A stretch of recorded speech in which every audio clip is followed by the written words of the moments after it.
Donc maintenant, on est parti sur les nombres de Bernoulli et le théorème de Clausen-von Staudt, qui va être un théorème plutôt du côté algébrique de la force. Là, ici, calculons, bon, c'est le calcul qu'avait fait Jacques Bernoulli, et regardons un petit peu ce qu'il avait fait. Donc il avait calculé pour 0, 1, pour 2, 1 sixième, pour 4, 1 trentième, etc. Pour 6, 1 42e, pour 8, 1 trentième. Donc c'est là qu'on voit arriver la remontada, hein, vous voyez, des nombres de Bernoulli. Parce que là, on avait l'impression, en calculant les premiers, que ça allait tendre vers 0. Je regarde juste la valeur absolue, hein, je ne regarde pas les changements de signe. Et ici, là, ça remonte. Donc on voit avec inquiétude que ça va exploser le plafond de verre avec la formule de Stirling qui nous dit que ces nombres de Bernoulli sont exponentiels, même si c'est du n à la puissance n. Donc là, c'est vers l'infini et au-delà.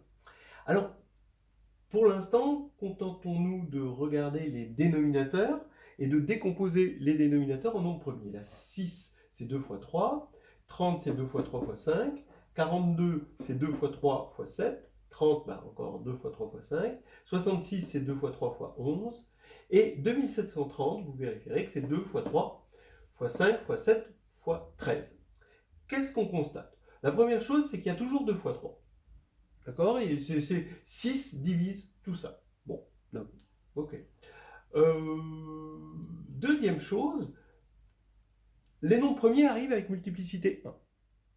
Bon, est-ce que c'est vrai tout le temps? On verra. Oui. Ensuite, troisième chose importante, si je regarde P-1, d'accord? Alors P, c'est les nombres premiers, je regarde P-1, bah ici j'ai toujours l'ensemble vide, là j'ai 1, 2, là j'ai 1, 2, 4, mais 1, 2, c'est les diviseurs de 2. 1, 2, 4, ce sont tous les diviseurs de 4. 1, 2, 6, ce n'est pas tous les diviseurs de 6, mais ce sont des diviseurs de 6. 1, 2, 10, ce sont des diviseurs de 10, mais pas tous. 1, 2, 4, 6, 12, c'est des diviseurs de 12, mais pas tous. Vous voyez, on a juste fait moins 1, hein, de cette ligne-là à cette ligne-là, et je tombe sur des diviseurs. Alors ça, c'est assez extraordinaire. Maintenant, pas tous. Ça veut dire quoi, pas tous? Qu'est-ce qui manque? Là, il manque 3. Mais si on avait 3 là, il aurait fallu qu'on ait 4 là. On ne pouvait pas avoir 4 là, puisqu'on prend que des nombres premiers. Là, il manque 8 dans les diviseurs de 8. Ben oui, mais là, ça veut dire qu'on aurait eu 9. Et 9 n'est pas premier. Là, il manque 3 encore, ben pareil. Voilà. Et ben, ça veut dire quoi? Ça veut dire que il semblerait, et ça va être confirmé, que les dénominateurs de B2Z réduits, c'est le produit des nombres premiers P, tel que P-1 divise 2N. Voilà. Là, pour l'instant, c'est ça. Alors, on va voir le théorème de Clausen-von Staudt, qui dit la chose suivante. Il existe pour tout n, alors n est pris strictement positif, hein, un entier Z2n tel que B2n est égal à Z2n moins la somme des 1 sur P, où P est premier, d'accord, pour P premier, hein, avec P-1 divise 2n. Voilà. Alors, tous ces... Bon, on va démontrer ça.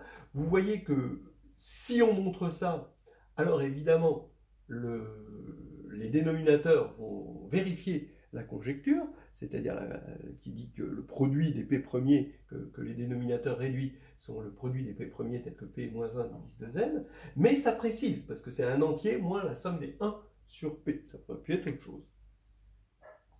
Alors, on va montrer ça. Avec quoi comme outil? Je vais vous dire avec quels outils on va faire ça. Hein. D'abord, les outils qui nous ont permis de calculer les premiers nombres de Bernoulli ici. Bn, c'est la somme des m égale 1 à n de moins 1 puissance n, Snm sur m plus 1. OK. Ou Snm, c'est le nombre de surjections d'un ensemble à n éléments vers un ensemble à m éléments. Alors, comment calculer SNM? Il y a il y a la formule du crible qui nous permet de montrer cette formule pour calculer les SNM. La formule du crible, on ne l'a pas démontrée, mais bon, c'est quand même suffisamment connu. Cette formule, on l'a démontrée. Alors, maintenant, encore quelque chose qui n'a pas été démontré, c'est que quand on regarde SNM, qui est forcément un entier, puisque c'est de la combinatoire, quand on le divise par factoriel m, eh ben, c'est encore un entier. Alors ça, c'est fort. Bon, un entier positif d'ailleurs, mais un entier. Pourquoi? D'abord, ça s'appelle les nombres de Stirling, et ça s'écrit avec des accolades, comme ça, NM, comme les nombres binomiaux, mais avec des accolades. Pourquoi c'est encore un entier?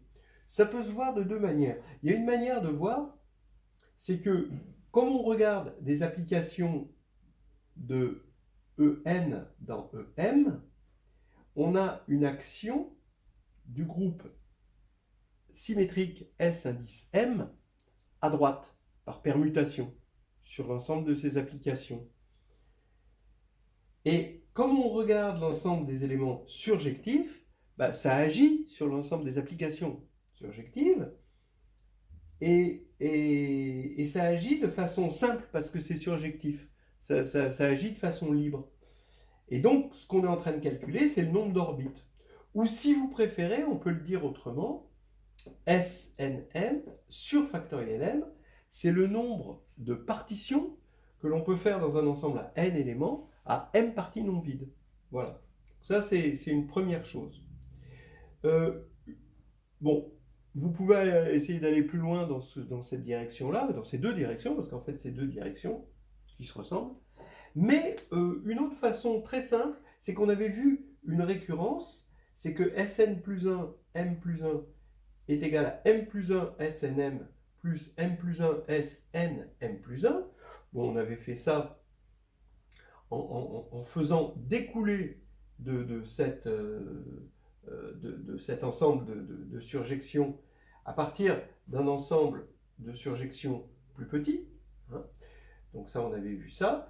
Et maintenant, si vous remplacez SNM dans cette formule par factoriel m fois le nombre de Stirling, là, on va avoir factoriel m plus 1 fois le nombre de Stirling. Oups. À la boulette. M plus 1, voilà, égal à, ici, on va avoir factoriel m plus 1. Donc ici, on va avoir ici factoriel m, fois m plus 1, ça va faire factoriel m plus 1, ça va simplifier ici. Et ici, on va avoir m plus 1, là, on va avoir factoriel m plus 1, et ça va simplifier avec le m plus 1, factoriel m plus 1 ici, mais il va rester m plus 1. Donc en fait, on voit qu'on a une récurrence, et comme pour n égale 1, comme n égale 1, bon, m il est plus petit, il est compris entre 0 et n, donc m, voilà, il va valoir 1. Donc ici, c'est entier au départ, donc avec la récurrence, ça va rester entier. Donc on voit bien que les nombres de Stirling restent entiers. Voilà, donc voilà l'outillage. On va démontrer le théorème de Clausen-Funchtot avec ces formules qui nous donnent le nombre de Bernoulli, et ça, et le fait que ça, c'est entier pour avoir des entiers ici. Vous pouvez tenter de le faire vous-même, comme ça, pour le challenge. Alors, allons-y pour la preuve. On commence la preuve de ce théorème. Donc, on va montrer, dans un premier temps, que S2NM sur M plus 1 est un entier, attention, lorsque M plus 1 n'est pas premier. Voilà. Bon, montrons-le. Alors, s'il n'est pas premier, alors M plus 1 est égal à A fois B. Et dans un premier cas, on va supposer que A et B sont différents. Parce que s'ils ne sont pas différents, alors il n'y aura que la possibilité qu'ils soient égaux sous la forme A carré.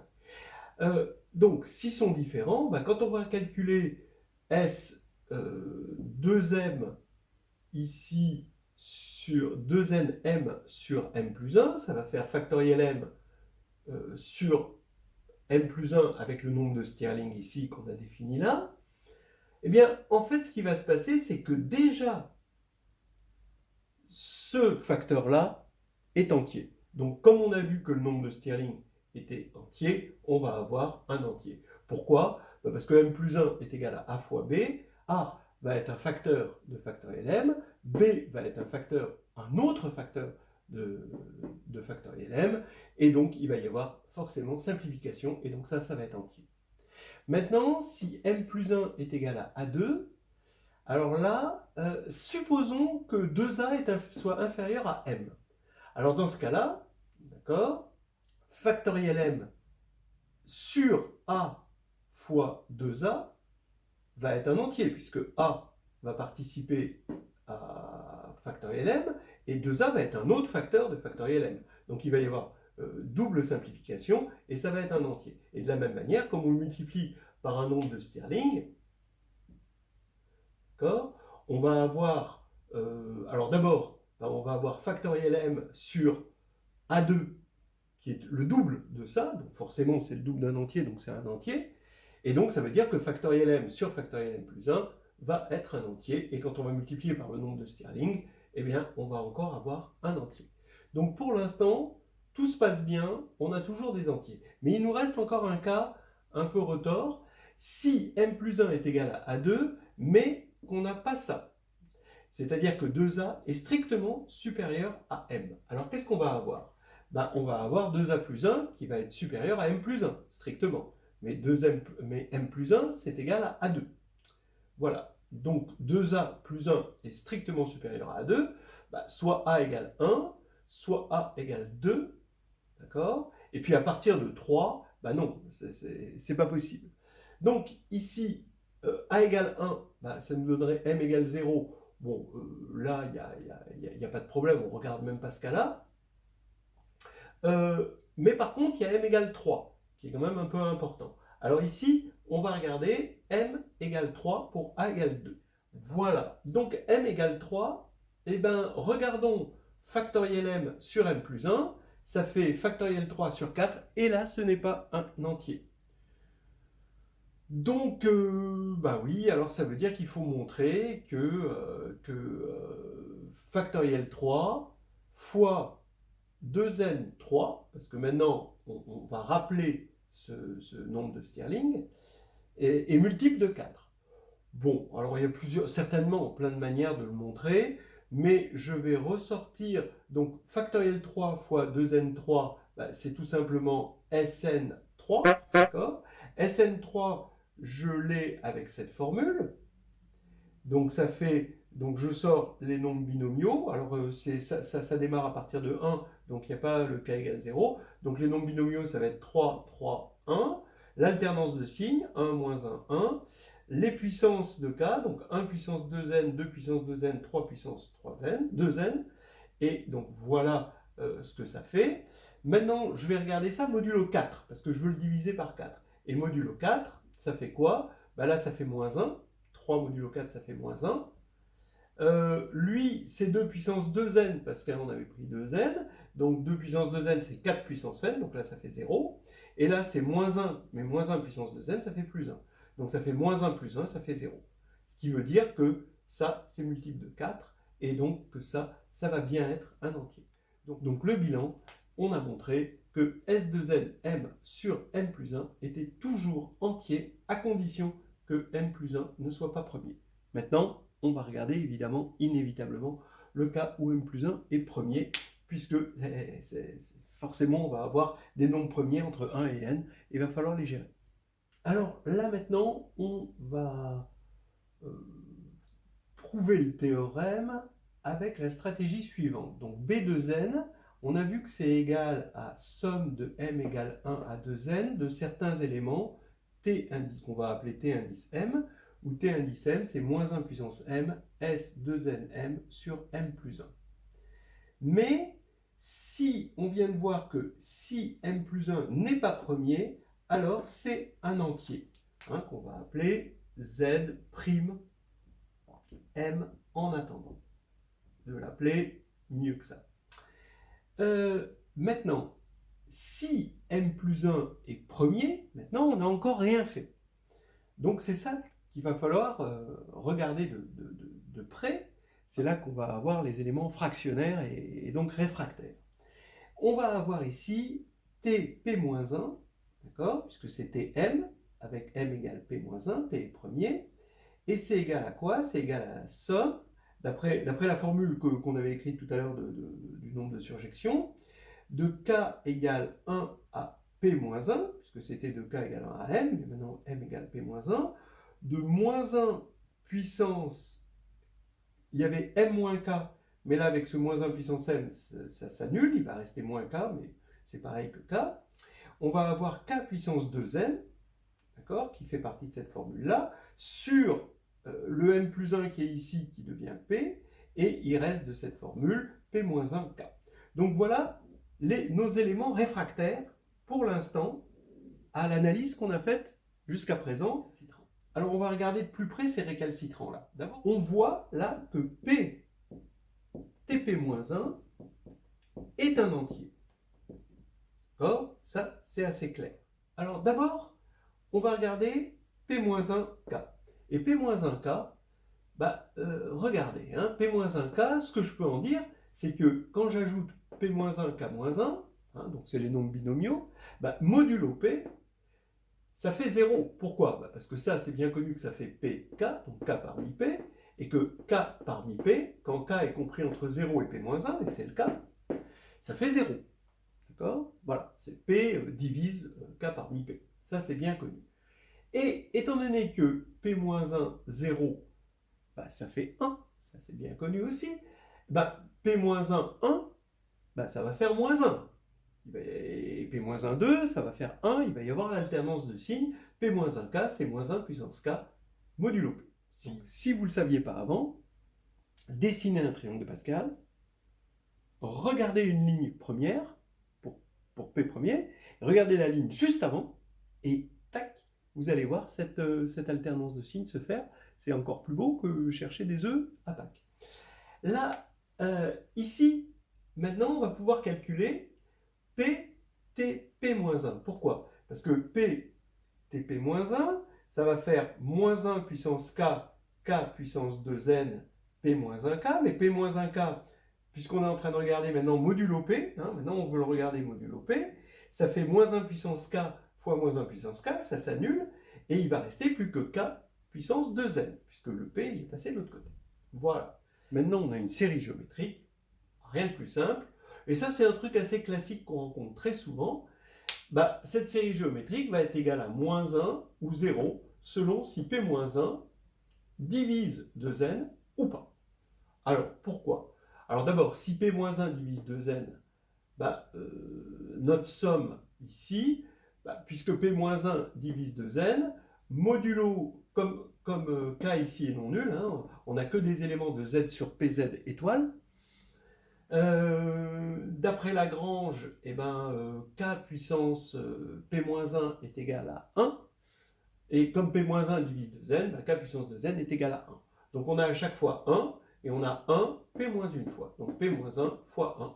Et P-1 fois 1, modulo P, ça fait P-1, ça fait moins 1. Donc on a bien ce moins 1. Et si 2N n'est pas multiple de P-1, qu'est-ce qui se passe? Je vous rappelle que Z sur PZ étoile, c'est un groupe cyclique. Non, cyclique. Ici, on a oméga, un générateur, qui va être d'ordre P-1. Comme P-1 ne divise pas 2N, dans ce cas-là, ça veut dire que oméga puissance 2N n'est pas égal à 1, puisque sur son ordre, s'il était égal à 1, son ordre, c'est-à-dire P-1, diviserait 2N. Et donc on a oméga 2N différent de 1, alors que oméga 2N puissance P-1 est égal à 1, puisqu'on est dans un groupe d'ordre P-1 d'après Lagrange. Donc ici, notre P, Tp-1, c'est cette série géométrique, mais cette fois-ci, j'ai réordonné les K de 1 à P-1, j'ai réordonné mon groupe en disant que ce sont des puissances de oméga, donc c'est des oméga t, donc K puissance 2n devient oméga 2nt, et là, la formule de la série géométrique me dit que c'est 1 moins oméga puissance 2n, donc ça c'est la raison, puissance le nombre de termes, donc p-1, sur 1 moins oméga 2n. D'accord? Donc je suis dans un corps, j'ai le droit de diviser par un élément qui est non nul. Hein, le corps, c'est z sur pz. Et l'élément qui est non nul, c'est 1 moins oméga 2n, d'après ce qui est là. Mais maintenant, comme cet élément est égal à 1, d'après ça, ça fait 0. Voilà, donc maintenant, on va faire le bilan. Ça y est, c'est fini, hein, c'est dans les rotatives. Voilà, alors on avait dit que B2n, c'est égal à une somme de T indice M. Donc on a divisé en M plus 1 n'est pas premier. Ensuite, M plus 1 est premier, mais le premier P vérifie P-1 ne divise pas 2n. Et là, Tm devient Tp-1, évidemment. Je divise par P, je multiplie par P, donc je fais rien. Ici, je mets Tm, donc c'est T indice P-1. Mais dans cette première situation, je suppose que P-1 ne divise pas 2n. Et ensuite, je fais pareil, 1 sur P fois P. P, évidemment, c'est M plus 1. Et là, je suppose que P-1 divise 2n. Donc, qu'est-ce qui se passe? Ici, j'ai vu qu'on avait un entier. D'accord? Ici, on a vu que ça, c'est ce qui correspond à ici. Donc, modulo P, ça fait 0. Donc, c'est un multiple de P. Comme c'est un multiple de P, donc ça, c'est un multiple entier de P. Donc, ici, ça va se simplifier et on va avoir un entier. Donc, entier plus entier. Ça fait entier. Ici, eh ben, on va avoir moins 1 modulo P, donc ça veut dire que c'est moins 1, ça, plus un multiple de P. Donc on va garder le moins 1, ça va faire moins 1 sur P, et plus un multiple de P, ça va se simplifier avec ce P, et ça va faire un entier. Donc entier, entier, et moins 1 sur P plus entier. Donc on va regrouper les trois entiers ici, et là on va avoir tous les moins 1 sur P pour P-1 divise 2n, et on a démontré le théorème de Clausen-Funchal.